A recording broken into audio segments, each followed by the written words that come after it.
সিলেটে প্রথম ওয়ানডেতে আয়ারল্যান্ডকে 183 রানে উড়িয়ে দিয়েছে বাংলাদেশ। এটা ওয়ানডেতে বাংলাদেশের সবচেয়ে বড় জয়।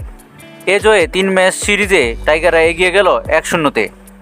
সিলেটে টসে হেরে ব্যাট করতে নামা বাংলাদেশ রান তুলেছে রেকর্ড 338। দলটির হয়ে 93 রান করেন বিশ্বসেরা অলরাউন্ডার সাকিব আল হাসান। অভিষিক্ত তৌহিদ হৃদয়ের ব্যাট থেকে আসে 92 রান, যেটার কল্যাণে তিনি হয়েছেন ম্যাচ সেরা। জবাবে ব্যাট করতে নেমে দুর্দান্ত শুরু করে আয়ারল্যান্ড।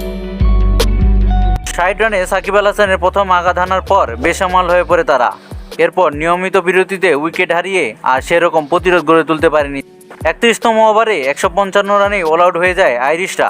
বাংলাদেশের হয়ে সর্বোচ্চ 4টি উইকেট নেন সিলেটের ছেলে এবাদত হোসেন।